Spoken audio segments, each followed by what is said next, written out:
When I wrote that song some years ago for my daughter Jamila, it began as a series of impromptu bedtime stories that I used to tell her to teach her about music and the possibilities of the human spirit to be elevated and educated by it.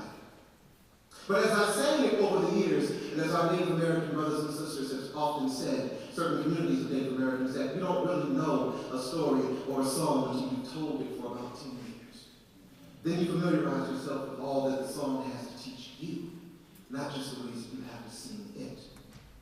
So I've come lately through the years of singing it to understand that it also speaks to our national impulse toward a more libertine democracy.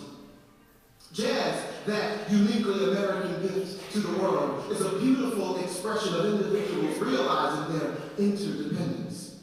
Each player expressing his or herself, but working together toward a higher goal that none could ever reach alone. Each one going where the music takes them. And like any creative project, we sometimes lose our way. I'm reminded now of Louis Armstrong, who, while recording, I think it was I'm a Ding Dong Daddy from Dumas, stopped short in the middle of his trumpet solo, and when asked about it later, he said, "Man, I done forgot the words." Yes, we sometimes lose our way and forget the words and the meaning behind them. So we have come here today, we, community of believers, we who believe in the faith that we have. We, the word and the music is what we come for. It makes us, it asks us to march and dance toward a tune that is faint, but insistent. We are here because we want not to forget the words. We want to clothe them in flesh, to garb them in action. Throughout history, there have been those who have asked the same of us.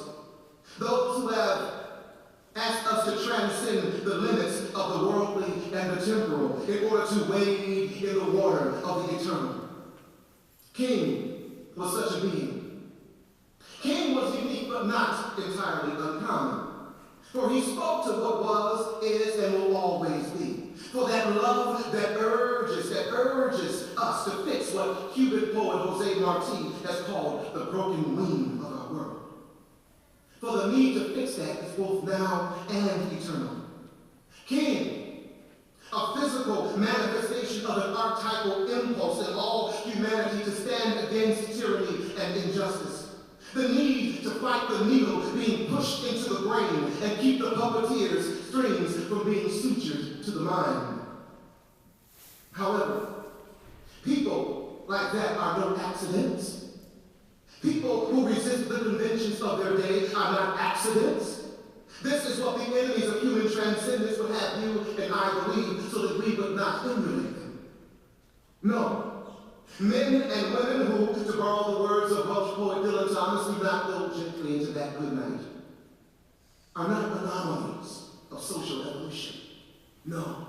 They are called into action by an immeasurable and immutable law which states that when we, human beings, are not living up to our highest aspirations, or as Abraham Lincoln put it, we are not demonstrating the better angels of our nature, there will come those from among us who will demand that our actions conjoin with the highest divine universal good. But even King needed inspiration. And for King, the first to give the impulse toward freedom and historic and intellectual underpinning was Henry David Thoreau.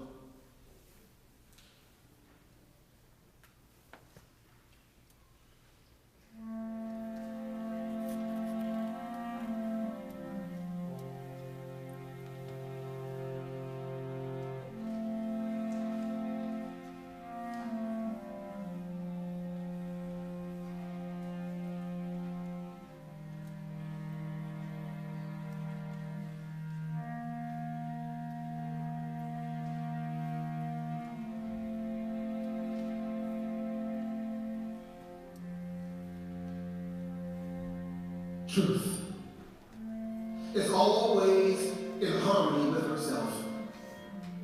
And the law never made men a whit more just. By means of their respect for it, even the well-disposed are daily made the agents of injustice. It is not a man's duty, as a matter of course, to devote himself to the eradication of any, even the most enormous wrong. He may still properly have other concerns to engage in. But it is his duty to at least wash his hands of it, even if he gives it no more thought, to at least not practice it by giving it his support. Yes, unjust laws exist. But shall we be content to obey them? Shall we endeavor to amend them and obey them until we have succeeded in amending them? Or shall we transgress them at once? Men, generally under governments such as ours, think they ought to wait until they have persuaded the majority to alter unjust laws. They think they should resist.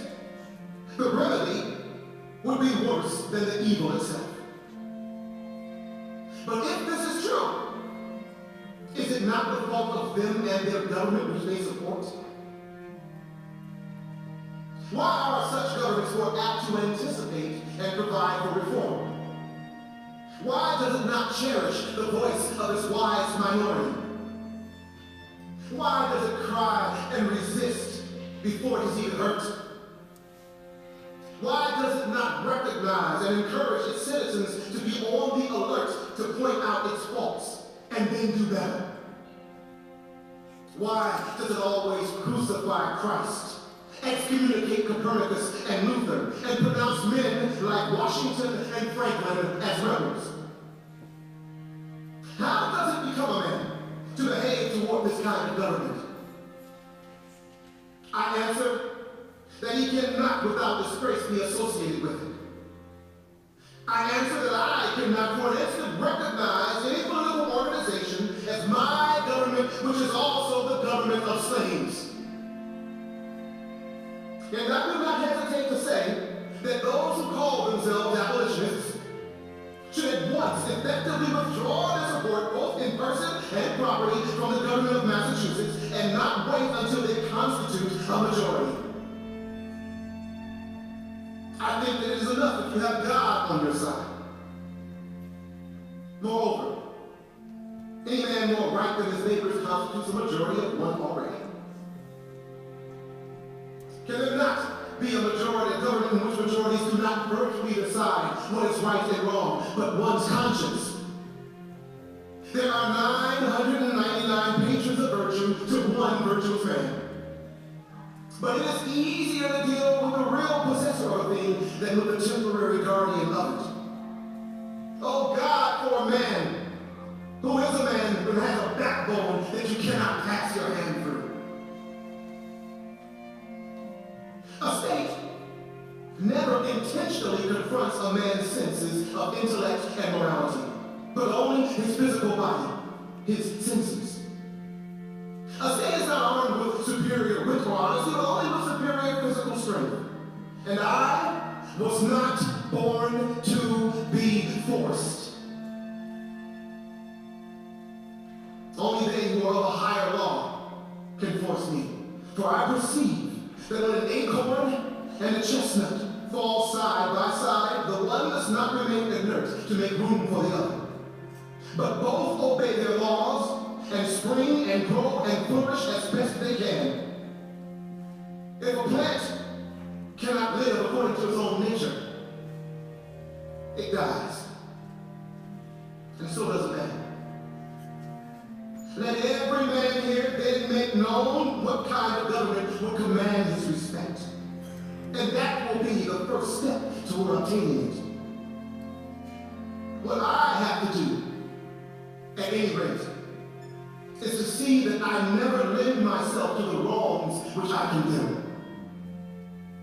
The only obligation which I have a right to assume is to do at any time what I think is right.